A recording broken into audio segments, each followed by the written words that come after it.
Good morning. Thanks for joining us. Today is Thursday, July 16th, and my new co-anchor's here. Yes, I'm Heather Lewis. Great to be here with you at 5 o'clock in the morning. So glad to be here. Thanks, Chad. You guys have been so welcoming, too, and just the city of Springfield, loving it so far. We're thrilled to have you. I'm glad to be here. And the weather, though, since I've moved here, is kind of what I'm used to from Arkansas. So the humidity is still sticking around for us. At least I'm used to it. Yeah, let's go ahead and check in with John Ziegler this morning. He has your forecast first. Good morning. Good morning, everyone. Yeah, well, welcome, Heather. I would say it's different for you, but I'm a Minnesota boy. It's brutal. I actually went outside, tried to suck it up yesterday.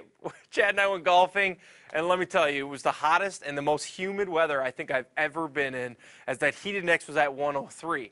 I actually think today is not as bad. So you can see yesterday we got to 92. I think we're going to be there temperature-wise this afternoon. As you can actually see that front, you can almost see the rain showers north up to Kansas City, the clouds out towards St. Louis, and we're starting to move underneath this front, and we should see a lot of sunshine. With that being said, humidity should stay a little lower, and that should keep our heat index away from triple digits. 73 right now, 77 in Clinton, 75 in Joplin. Temperature-wise, it's about the same. We actually cooled down to 73. That's nice. But dew points in the 60s, we haven't seen that yet this week. We were at 75 yesterday, so not as brutal. You don't have to wear the weather when you walk outside. It's pretty good. You want to take a walk this morning? I like this morning, and I think that today is actually probably the best day of the week.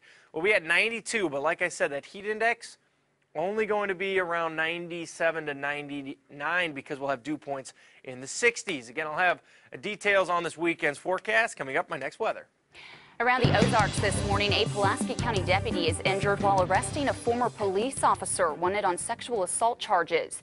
Deputies served a warrant to 56-year-old David Milcindo Wednesday afternoon. Now, he's accused of sexual activity with a minor. During the arrest, deputies say a vicious dog broke from its chain and attacked a detective, causing a significant but non-life-threatening injury.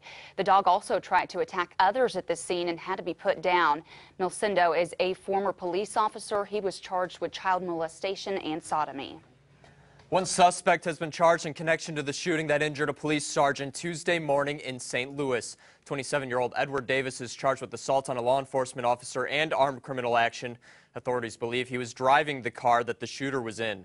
Davis is in custody, but police are still searching for more suspects. The 39-year-old sergeant was in his full uniform and his personal car when the shooting happened. Another car pulled up right in front of him, and someone got out and began shooting at his car. Police believe there could be 3 more people that were involved in the shooting. In more local news this morning, the author of the Missouri Cannabis Restoration and Protection Act made a stop in Springfield last night. It's part of a statewide tour in an effort to educate people on what Mark Peterson calls the medical benefits of cannabis oil. Peterson, who lived in Missouri for decades, is the director of a Colorado Springs therapy center where he prepares cannabis oil for terminally ill adults and kids. He says this tour is all about education and that people are getting too much secondhand information. And that's why I thought I need to come so I can give it firsthand. The actual evidence. I'm going to be spotlighting actually a child who's from Missouri. A month before he came, before his mother and father packed up and came, he was on life support. He had had a grand mal seizure and almost claimed his life. He is now 99% seizure free on the oil that I prepare for him.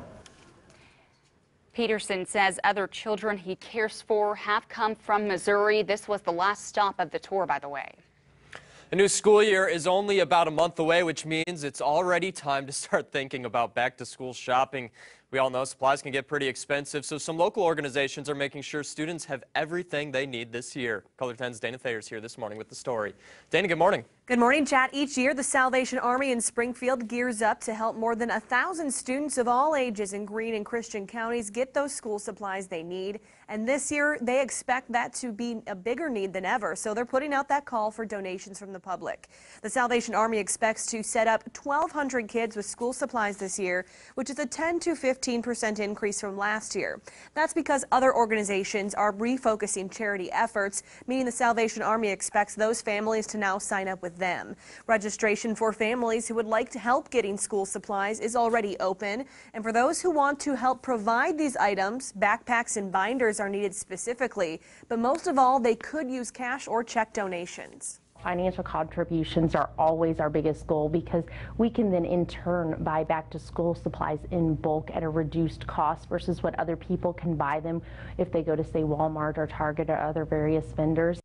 Each year, the Salvation Army also works closely with the James River Assembly, who stuffs a bus with school supplies in August. Those efforts usually supply about half of the items the Salvation Army hands out. And if you'd like to sign up for school supply assistance, applications are now being accepted both this week and next week.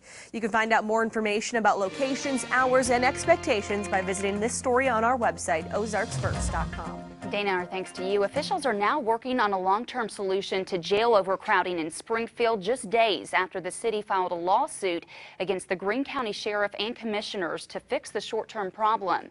Government leaders say the jail problem is just one issue with the justice system. Greene County Administrator Chris Coulter says the lack of personnel is jamming up courtrooms and the jail. The county city jail houses only 601 inmates. In the next year and a half, Greene County will get 2 more judges, but still only 13 public defenders. Coulter says the issue lies in the amount of space and money to spend. The problem is anytime that we were to add a courtroom in our existing courts facility, somebody's got to be moved out. We as a community are going to have to make a decision that we're either okay with that and the way things are going with the criminal justice system and crime, or we're not okay with it.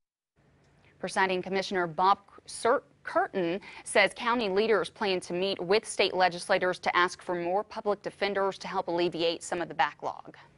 Flags in Denton County will not be lowered to mourn same-sex marriages after all. Denton County commissioners voted to rescind a decision they made Monday to lower flags at county facilities. It was meant to be a symbol of mourning for the U.S. Supreme Court ruling that threw out states' same-sex marriage bans. But veterans groups reportedly spoke against the plan, citing improper flag etiquette. Commissioners apologized for using the flag in a way that disrespected veterans.